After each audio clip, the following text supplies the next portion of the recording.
भारत गौरव आचार्य श्री पुलक सागर जी गुरुदेव के प्रवचन और लेटेस्ट धार्मिक भजन व कार्यक्रम निशुल्क देखने व सुनने के लिए हमारे YouTube चैनल जीन शरणम मीडिया को आज ही सब्सक्राइब करें और सबसे पहले देखने के लिए बेल आइकन पर क्लिक जरूर करें।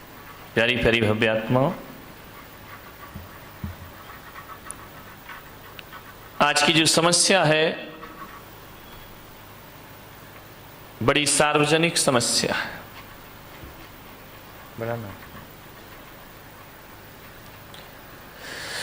सार्वजनिक इसलिए है कि ऐसा नहीं है कि क्रोध मात्र एक जाति धर्म विशेष को आता हो।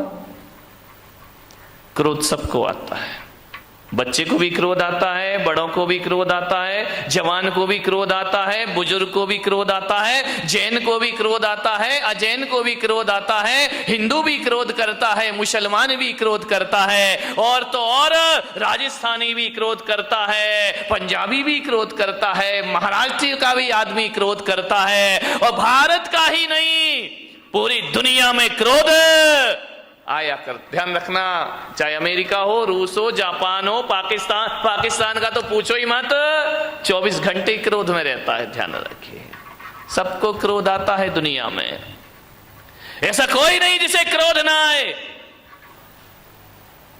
माननी बात, हर काल में क्रोध आता है, भूतकाल में भी क्रोध आता था, वर्तमान में भी आता है। और ज्ञान गंगा महोत्सव को यदि अच्छे से आत्मसात कर लिया तो भूत और भविष्य की तो मैं गारंटी नहीं ले सकता हूं, भूत और वर्तमान की गारंटी नहीं ली जा सकती है, लेकिन इन सूत्रों को जी लिया तो ध्यान रखना, भविष्य में क्रोध पर काबू किया जा सकता है, क्रोध को रोका जा सकता है। क्रोध बहुत बड़ी समस्या है। महिलाओं को आता है, नहीं आता है? बोलो, बड़े गर्व से कहो हमको क्रोध आता है। महिलाओं को भी, और आदमियों को तो जय हो पंचम काल की, 24 घंटे क्रोध आता है। ध्यान रखिए, जीवन एक रंग भूमि है, जीवन एक उत्सव है, जीवन एक महोत्सव है। आपसे निवेदन है, रंग भूमि को रणभूमि मत बनाइए, जीवन में रंग भरने का प्रयास करिए। मन शांत नहीं है आदमी का। आज इतना क्रोध है, इतना क्रोध है, घरों में क्रोध हो तो हो, समाज में क्रोध है, परिवार में क्रोध है, मंदिरों में भी कम क्रोध नहीं है। ध्यान रखना, क्रोध सब जगह अपने जाल फैला रहा है। मैं आज, जहां तक लोग ये सोचते थे कि छोटा परिवार सुखी परिवार, लेकिन आज मैं देख रहा हूं कि छोटा परिवार दुखी परिवार। पहले बड़ा परिवार था, संयुक्त परिवार था, आज छोटे परिवार हैं, लड़ाइयां ज्यादा होती हैं, पति पत्नी में झगड़े हो जाते हैं, आए दिन तलाक का वातावरण निर्मित हो जाता है। अब झगड़े किससे? आदमी का स्वभाव लड़ना झगड़ना है। जब संयुक्त परिवार थे तो आदमी लड़ता था, झगड़ता था, एक दूसरे से बातचीत हो जाती थी। जहां 4 बर्तन होते थे वहां खटपट तो कौन बोला होती थी और होएगी। मुझे मालूम है, मेरे प्रवचन से तुम कोई भी सुधरने वाले नहीं हो। मैं कितना भी बोलूं, तुम्हें तो वही करना है जो करना है। लेकिन फिर भी मैं कहता हूं, इस हजारों की जनमेदनी में यदि 1-2 परिवार में ही परिवर्तन आ गया तो मेरा बोलना और सार्थक सफल हो जाए। 1-2 लोग ही सुधर गए तो बहुत है। क्लासरूम में बैठा हुआ हर बच्चा 100 में से 100 नहीं लाता है। 2-4 बच्चे होते हैं जिन्हें 100 में से 100 अंक प्राप्त हुआ करते हैं, और जिन्हें प्राप्त हो जाते हैं शिक्षक का बोलना और पढ़ाना और सिखाना सार्थक हो जाए। कोई भी किताब आप उठा करके पढ़ लीजिए, कोई भी अखबार आप उठा करके पढ़ लीजिए, पूरी किताब पढ़ने जैसी किसी भी लेखक की नहीं हुआ करती है। लेकिन एक बात ध्यान है, यदि 100 रुपए 200 रुपए की किताब में यदि 2 पेज ही अच्छे पढ़ लिए गए, 2 पृष्ठ ही बहुत अच्छे हुए, तो वह 2 पेज पूरी किताब की कीमत चुका दिया करते हैं, इतना ध्यान रखिए। बस 2 पेज अच्छी बातें पूरे प्रवचन में, घंटे भर में 1-2 बातें अच्छी हुआ करती हैं, बाकी तो बातों की बारात हुआ करती है। ध्यान, 1-2 बात ही जीवन को बदल दे तो मेरा बोलना और तुम्हारा सुनना सफल हो जाता है। हर जगह क्रोध है, आज क्रोध ज्यादा है। परिवार छोटे हैं, क्रोध बढ़ रहे हैं। पहले क्रोध होता था 10, 15, 20 लोग, 50 लोग एक घर में रहा करते थे, और जब एक घर में रहते थे तो एक को क्रोध आता था, दूसरा संभाल लिया करता था, एक पे गुस्सा निकलता था, दूसरा उसे शांत कर दिया करता था। यदि बुजुर्गों ने किसी को डांट दिया तो मम्मी उसे पुचकार लिया करते थे, मम्मी ने डांट दिया तो चाची पुचकार लिया करते थे, चाची ने डांट दिया बुआ उसे सीने से लगा लिया करते थे। मत रो, चलता है, कोई बात नहीं है। क्रोध बट जाता था। अब तो हम 2 और हमारे नहीं, वो 2 भी नाम के ही हैं, एक पूना में पढ़ रहा तो एक बंबई में पढ़ रहा है। हम 2 और हमारा कोई नहीं है। ध्यान रहे, पति पत्नी रहते हैं। अब गुस्सा कहां निकले मेरे भाई? कौन गुस्सा निकल आया तो संभालेगा कौन? कौन प्यार से हाथ फेरेगा? कौन गले से लगाएगा? अब पति झगड़ता है तो पत्नी का पारा चढ़ जाता है, पत्नी झगड़ती है तो पति का पारा चढ़ जाता है, और कभी कभी जब दोनों के पारे चढ़ जाते हैं तो तलाक की नौबत आ जा। छोटे परिवारों में क्रोध ज्यादा हो रहा है, ध्यान रखिए। बड़े परिवारों में क्रोध, एक आदमी को यदि गुस्सा आया, दादाजी को गुस्सा आया, पापा जी को गुस्सा आया, तो ये होता था, थोड़ा गुस्सा इस पे निकल जाता था, थोड़ा गुस्सा उस पे निकल जाता था, 50-50 ग्राम क्रोध बट जाया करता था। अब जो क्रोध आता है वो तो पूरे थोक के भाव में क्रोध आता है, पूरा क्रोध एक पर ही बरस जाता है। ध्यान रहे, बड़ी दिक्कतें हो गई हैं। एक आदमी बड़ा दुखी हो गया, शादी कर ली, पति पत्नी है, भगवान के पास पहुंचा, जाकर भगवान को प्रणाम किया, भोलेनाथ से बोला कि महादेव कोई मन्नत दे दो। महादेव ने कहा मांग, क्या मन्नत मांगता है? बोले बाबा इतना परेशान हो गया हूं, इतना परेशान हो गया हूं, अब एक ही मन्नत मांगता हूं, मुझे शादीशुदा से कुंवारा कर दो वापिस। भोलेनाथ ने देखा, शादीशुदा से फिर से कुंवारा कर दूं वापिस।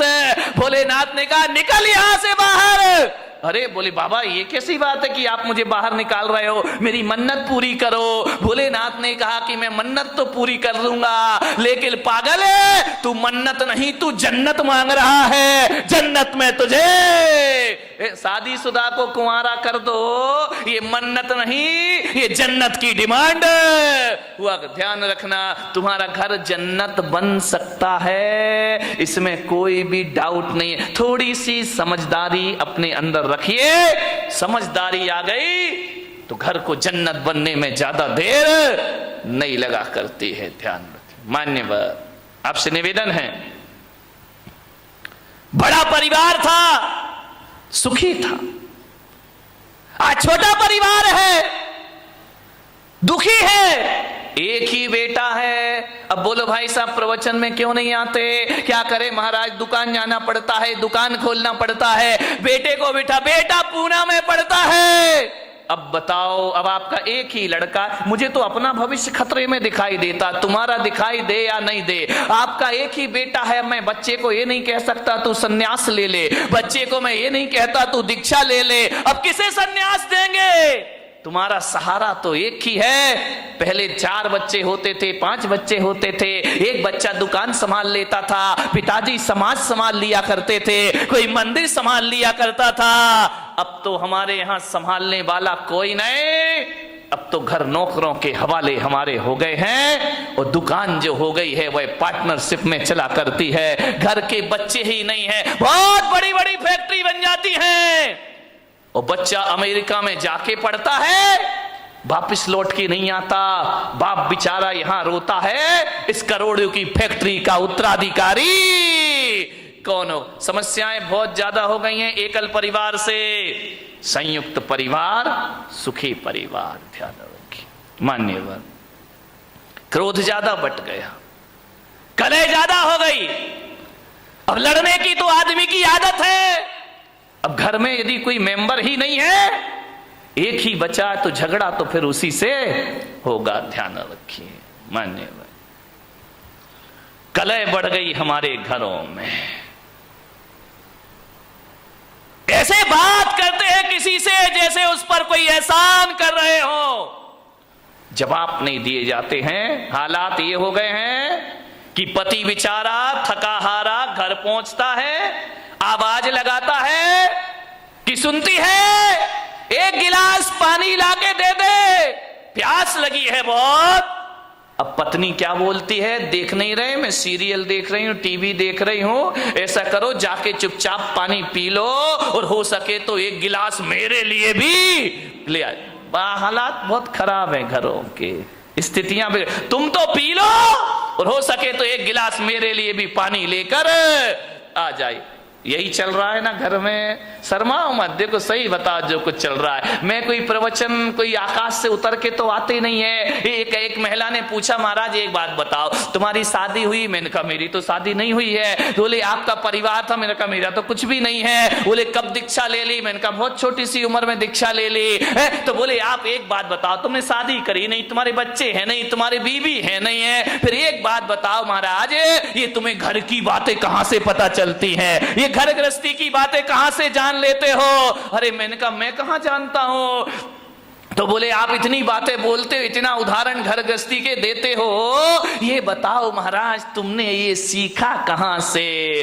मैंने कहा मैंने कुछ नहीं सीखा देवी, तुम्हारे पति आते हैं मेरे सामने, रोते हैं, चले जाते हैं, अपनी घर की बातें तुम ही बता जाती हो, तुम अपनी बातें बताती हो, मेरा प्रवचन तैयार हो जाया करता है। और कहां से प्रवचन लाऊंगा? प्रवचन तो तुम्हारे बीच से बनेंगे, मैं कहां से लेकर आऊंगा? तुम ही आते हो महाराज, ये परेशानी, ये दिक्कत, वो दिक्कत, बस मैं पॉइंट नोट करते जाता हूं, मेरी डायरी में प्रवचन तैयार हो जाया करता है। और प्रवचन आएगा कहां से? समाज की बातें समाज के बीच रखना पड़ती हैं। आपको उसी भाषा में समझाया जा सकता है, आपको शास्त्रों की भाषा में समझ में आने वाला नहीं है। उदाहरण भी वही दिए जाते हैं जिसमें आप सुबह शाम जिया करते हैं। ध्यान रखना, ये दिल की बातें दिल तक पहुंच जाया करती हैं, वरना ज्ञान की बातें एक कान से सुनो और दूसरे कान से निकल जाती हैं। ध्यान रखिए, बड़े परेशान हैं लोग, बहुत हैरान हैं लोग, क्रोध से परेशान हैं। अब क्रोध तो भाई आ ही जाता है, करोगे क्या करोगे? लाख कोशिश करो, क्रोध तो आ ही जा। जहां चार बर्तन होते हैं वहां खटपट तो बोलो होगी, आगे भी। तो मेरा गला क्यों फड़वा रहे मेरे भाई? ध्यान रखिए। अरे चार बर्तन है वहां खटपट तो, अरे लड़ाई कहां नहीं होती है? ये मत सोचो कि केवल तुम्हारे घर में लड़ाई होती है। लड़ाई तो महापुरुषों के घर में भी हुआ करती है, बड़े बड़े ज्ञानियों के घर में झगड़ा हुआ करते हैं। अब आप भी बताइए, जिन्हें दुनिया महापुरुष बोलती है, आदर्श पुरुष माना करती है, लड़ाइयां तो उनके घरों में भी हुआ करती हैं। अब ये महाभारत बताओ, कोई गरीब घरों की लड़ाई तो थी नहीं, ये महापुरुषों के घरों की लड़ाई थी। महाभारत चल, दो भाई भाई लड़ रहे हैं, वो भी तो एक झगड़ा ही था ना। कौरव और पांडव ये महापुरुष गिने जाते हैं, इनके घरों में भी झगड़ा हुआ करता था। रामायण में सिंहासन को लेकर के झगड़ा हो गया, राम के घर में भी झगड़े होते हैं, दुर्योधन के घर में झगड़े हुआ करते हैं, युधिष्ठिर के घर में झगड़े हुआ करते हैं। झगड़ा कहां नहीं होता मेरे भाई? भरत बाहुबली का ये झगड़ा नहीं तो क्या था? ये भी तो एक झगड़ा था। ये मोक्षगामी लोग, ये सम्यक दृष्टि लोग, यहां इनके घरों में भी झगड़े होते थे और बड़े आदमियों के घरों में भी झगड़े होते हैं। मुकेश अंबानी, अनिल अंबानी, ये झगड़ा नहीं तो क्या पेस्टीज रगड़ा है? विचार करिए, झगड़ा तो इनके घर में अभी। प्रमोद महाजन, प्रवीण महाजन, झगड़े तो इनके भी घर में हुआ करते हैं। ऐसा कोई नहीं है जिसके घर में बारामती के घरों के बारे में मुझे नहीं मालूम है, यहाँ झगड़े हैं या नहीं है। होशियार मत बनो कि हमारे यहाँ झगड़े नहीं है, घर घर की कहानी है। इसलिए तो महिला देखती हैं कहानी घर घर विचार करी, सास भी कब हुई? नहीं नहीं, वो बहू थी बेचारी, पहले भी बहू थी और आज भी बहू है, वो सास बनने का मौका ही कहां मिला है उसको। ये हालात है हमारे घरों में, लड़ाई है, झगड़े हैं, विवाद है। महापुरुषों के घरों में भी झगड़े होते थे, आपके घर में भी झगड़े होंगे। लेकिन एक बात मेरी आपसे निवेदन है बड़ी विनम्रता के साथ, कि झगड़े तो सब घर में होते हैं, तू मैं हो जाती है, एक दूसरे के अहंकार को चोट पहुंच जाती है। लेकिन मैं आपसे एक निवेदन करूंगा, लड़ लेना, झगड़ लेना, जितना लड़ना हो लड़ो, जितना झगड़ना है झगड़ लो, लेकिन बारामती वालों बोल चाल बंद मत करिए। लड़ाई हो जाए, कुछ कह दिया, डांट दिया, फटकार दिया, कुछ बोल दिया, बोल चाल बंद यदि आप कर देंगे तो सुलह के सारे रास्ते बंद हो जाएंगे हमेशा को। लड़ लीजिए, झगड़ लीजिए, लेकिन शाम होने से पहले बोल चाल जरूर कर लीजिए। तुम्हारा क्रोध तुम्हारे लिए दुखदाई नहीं बन सकता है, तुम्हारा झगड़ा तुम्हारे लिए दुखदाई नहीं बन सकता है। अरे बचपन में भी तो लड़ते थे, दो भाई आपस में झगड़ा करते थे, एक दूसरे को मारते थे जब छोटे छोटे थे। उसकी खिलौना वो ले लेता था, उसका खिलौना वो ले लेता था, उसका खाना पे झगड़ा हो जाया करता था, जूते चप्पल पे झगड़ा हो जाया करता था। दोनों आपस में लड़ते थे। आज भी देखना छोटे छोटे बच्चे लड़ लेते हैं, झगड़ लेते हैं, तना तनी कॉलर पकड़ लेते हैं, मारपीट हो जाती है। लेकिन थोड़ी देर बाद देखो तो नजारा बदल जाता है। जो बच्चे अभी थोड़ी देर पहले लड़ रहे थे, थोड़ी देर बाद ये हालात होते हैं कि एक आइसक्रीम दोनों के पास होती है, ये इधर से चाटता है और वो उधर से। दोस्ती हो जाया करती थी। बचपन में भी लड़ते थे, बचपन में भी झगड़ा होते थे, बचपन में भी हमारे जीवन में विवाद हुआ करते थे। लेकिन एक बात याद रखिए, लड़ने झगड़ने के बाद दुश्मनी हमारे बीच में नहीं हुआ करती थी। ध्यान रखिए, लड़ाई झगड़ा खतरनाक नहीं होता, बैर भाव जीवन में बहुत बड़ा खतरा पैदा कर दिया करता है। बैर भाव से बचने का प्रयास करिए। बच्चों की तरह लड़ लो, बच्चों की तरह झगड़ लो, कितना अच्छा होता, कितना अच्छा होता। काश ये आदमी आज भी बच्चा होता, कितना अच्छा होता। काश आदमी आज भी बच्चा होता। ध्यान रखिए।